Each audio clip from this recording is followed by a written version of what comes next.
What do you see?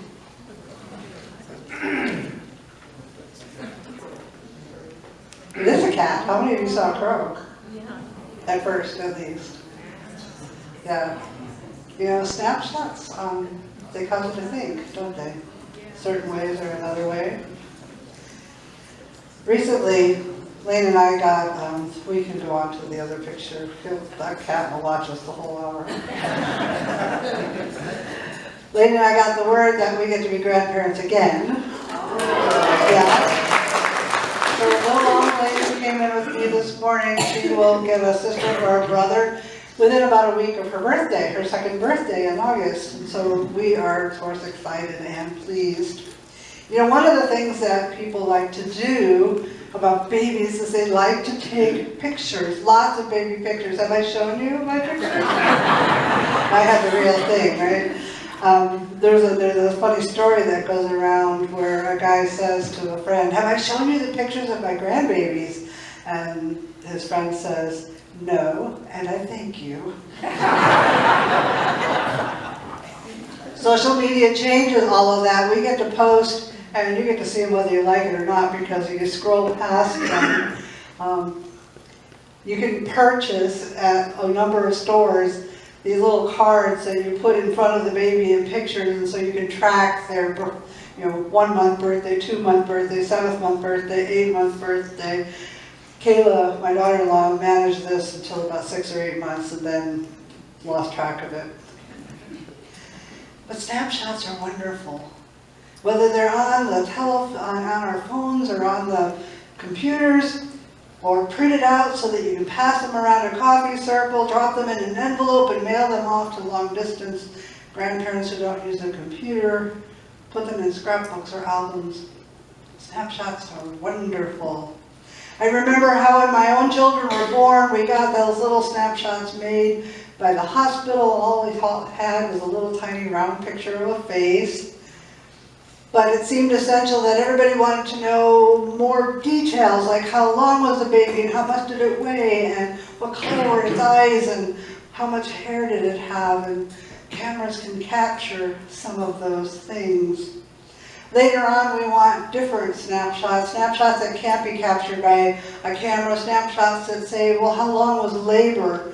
And what were all the details involved? And then shortly we want to know, well, is the baby sleeping all the way through the night yet? Are the parents sleeping all the way through the night? We want more descriptive words, descriptive snapshots, taken not with a lens, but with words. Photographs tell us something about what's in the frame. That's why we do photoshopping. Because we want what's in the frame to look just perfect, right? We want to convey the message that we want to convey, not what happened to sort of get caught by the lens. Photos also tell us something about the one who is behind the camera too, like that picture of the cat. It takes a discerning eye to capture something that quirky and to say, that's photographable. Photographs, they say something about the values of the photographer, about the angles that the photographer spends time looking at, about the details the photographer considers important enough to try to capture, and also convince you to notice. Have you seen baby Jesus' photos? There aren't any, are there? I mean, the camera wasn't even invented, of course. We have none of those traditional snapshots of Jesus, and nor do we have the word snapshots. The only thing that we know is that he was wrapped in cloths. And what those cloths looked like, we have to kind of interpret based on what other things might have been at that time. We could probably guess that his skin was a little bit darker in color, and that if he had hair, it would have been darker hair, because it was the Middle East. That's what most everybody looked like there. Okay, not likely that he was blonde-haired or blue-eyed. But we don't actually know, do we? We don't know if he had a clubbed foot, or if he had a birthmark on his face, or if he had 6 fingers on one hand. We don't know if he was a colicky baby or contented. We don't know if he wanted to be swaddled up tight or more loosely. We don't know when he started sleeping through the night. But we have word pictures. We do have word pictures that tell us not what the baby was like, but that tell us who the Jesus was. We have word pictures that tell us his identity, that tell us his purpose, that tell us what kind of person he was. And some of those snapshots were in the scripture readings that Kathy read for us this morning. One of the earlier snapshots in that reading was that he's in a religious family, because his family shows up at the temple to do what is customary, to take advantage of traditions, to get him blessed and anointed and dedicated and whatever else they did to offer him to God. So already you know that this is going to be a holy person who lives according to the precepts of their faith and then does what the law requires. Another snapshot we get from our scripture reading this morning is that there's this man, Kathy, I'm going to say his name differently than you did, Simeon. Simeon is considered a holy man. He was also old and he was tired. The scriptures tell us he was ready to die, but there is one thing he was waiting for, and when he sees the baby Jesus, he realizes that one thing is there. When the baby is brought to him, he declares that he has found what he's been waiting for. And he breaks out into praise and joy to God. God, your salvation. It's like a prize, it's like a premium that's being offered to the whole world. It's especially valuable to us in Israel because it came out of Israel, but it's being offered to the whole world. It's a light of revelation to the whole world. Even the Gentiles, Simeon says, is not just for the Jews. Salvation, God's saving grace, that thing which will cut evil off at its knees and rescue us from evil. At last, I have what I've been waiting for, said Simeon. And then he looks at Mary and he says, this child, this baby, your son, he will be the cause of the rising and the falling of many. That sounds a little scary. The rising sounds positive, it'd be okay to take credit for that. But about the falling, do you want to be responsible for bringing people down? Do you want your child to be responsible for bringing people down? Maybe it's the kind of people who should be brought down. Who gets to decide that? Not you or me. But because of Jesus, people's true colors will be seen. And Simeon somehow knows this. And is concerned for Mary as the mother. This will be a sword that pierces you. It will be painful for you. All in all, the snapshot that Simeon paints is of a person who will be powerful, a person who will be influential, a person who will be an opinion leader, a shaper of priorities, a shaper of the world for a long time. He gives us a glimpse of Jesus who was able to handle the overwhelming task of delivering all God's people through salvation. For Simeon, his unfinished business is done, and he can die in peace. Now Anna, she's another holy person. Holy not because she's a servant in the temple, but because she has lived a righteous and a faithful life. And when her husband died, she moved into the temple to live and to wait and to pray and to fast and to pray and to fast. Now, if such a person showed up on our church steps, we would probably immediately label them homeless and try to give them services. Because that's what we do, right? That's the gift that we can offer. Anna would not have considered herself homeless. She would have considered herself at home. She would have called the temple her home. Perhaps she had resources to buy the food that she needed. We don't know. We're not told if she was a beggar asking for things. We're just told that she fasts and that she prays. She also provides a snapshot of Jesus. Although her details and her focus are different than what Simeon did, her focus is targeted right in on Jerusalem. It is Jerusalem who will be redeemed by this baby. It is Jerusalem, the city, the people who live in it, right around where this temple is located, that will know God's salvation because of this baby. And just like Simeon, when Anna encounters Jesus, she is led to praise and to worship and to rejoicing. Her secondary response isn't to desire to die now because she's finished. Her desire instead is to go to talk to everybody who's been waiting.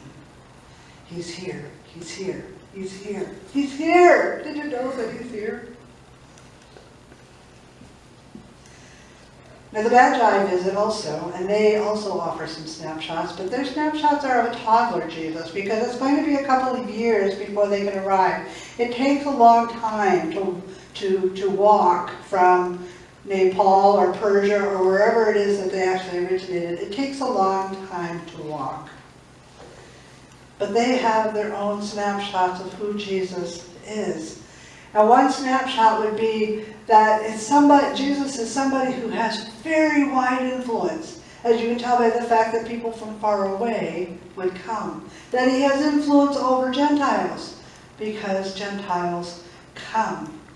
That they follow a light gives us a snapshot that Jesus himself is a light that will guide, that will lead, that will show the way that God wants people to go. Now, one of the first persons that these Magi encounter is Herod. And Herod offers us another snapshot silently. He's threatened. Jesus is scary. Jesus threatens him and is powerful enough to make Herod behave in ways that are not very admirable, although understandable, I guess, considering his position. But Herod can anticipate that everything in his life is going to change because of this baby. He's a change agent. And Herod doesn't like this, and so Herod takes action, drastic action, to make sure that these things don't happen. Of course, that doesn't work. Sometimes we have to change, like it or not. The Magi do not return to Herod. They return to their own homes. Their actions draw a picture for you and I about how vulnerable Jesus and his family are. It is the Magi's intention to not add harm to what the government is trying to do. What contrasting images. A strong and powerful Jesus that influenced people far and wide and causes Herod to be frightened, and yet so vulnerable that they need to be protected. So vulnerable that they need to run and hide. It's like those places where you see before and after pictures, except what we see are both and pictures. Now the gifts the Magi bring, there are more snapshots in our album. So if somebody offers gold, what do you think they might be? They might be a king. Somebody who's kingly, somebody who's a ruler, somebody who's noble, somebody who's worthy of respect and honor, somebody who has authority and power. And the irony is that his family had none of that. And yet that's what the Magi bring to give him, because he will be king. They also bring in frankincense, which is an incense that is used in worship. You know, we have a scent-free section of our sanctuary, but a lot of other places of worship, they get the incense going. Because by having this thing to smell, this scent, you can evoke the presence of the divine. It's present, but you can't see it. And so the priests, even in Jesus' day, used incense to help evoke the presence of the divine. And the Magi gave Jesus frankincense so that we could see the presence of the divine within Jesus. so that when we came near to Jesus, we could encounter God's own self. But by having frankincense, Jesus also becomes the mediator. Jesus also becomes the priest between us and God. And they bring him myrrh. Myrrh is a gloomy thing, according to our song. It's used to prepare a body for burial after death. And while it's true that all of us will someday die, doesn't it seem just a bit morbid to give a newborn baby or a toddler burial spices? And yet, perhaps it's because it's a foreshadow of what is to come. Perhaps it's a foreshadowing of a death that will come too soon by human eyes. A foreshadowing of a death that will be tragic and unexpected by so many. But in God's eyes and in God's plan, it will be in the fullness of time, at the right time. All these snapshots we have, they capture a complex individual. The song that Jenny and Eric sang just a few minutes ago, called Carol of the Epiphany, it adds to the complexity. I saw him dressed in finest clothes, where money talks and status grows, but power and wealth, he didn't know that. He lived in poverty. I saw him in the safest place, remote from crime or cheap disgrace, but safety never knew his face. It seemed he lived in jeopardy. I saw him where the spotlights glare, where crowds collect and critics stare, but no one knew his presence there. It seemed he lived in obscurity. That's an irony, isn't it? Somebody who lived in obscurity is known by the whole universe for 2 millennia. Then in the streets, we heard the word that seemed for all the world absurd, that those who could no gift afford were entertaining Christ the Lord. There's a snapshot for you of somebody who was willing to invite you into their presence, to feast at their table, to be with you wherever you find yourself. Does that have an impact on you? Is that a snapshot that has the power to move you, to make you sit up and think, oh? Will you permit his influence on you to grow if you keep seeing more snapshots of him, or because you've already seen some? Or are these photographs like those in the newspaper that you scan over quickly as you view the headlines and then toss it into the recycling bin? Do these photos create in you a desire to know more and get you to get on the computer and search the web and find out what more you can learn about who this person might be? Will you follow his career as he grows and matures? And as he enters the public stage, will you keep track of what he's doing and the difference he makes? Will you put yourself in the path of what he is doing so that you can be swept into his ministry and be part of it? Every now and then we take out our photo albums, we open up our phone and look at what we've collected. And we review what we see. You might see a detail you hadn't seen before. More might be revealed to you by the God who is behind the camera. Consider the angles and the details that speak to you, that God wants you to notice, so that perhaps you can be put in the way of this Christ and where he goes and what he's doing, and you can be wrapped up and part of it, because your redemption is part of the plan. Is it not? By the way, in a few minutes, you have an invitation to his table.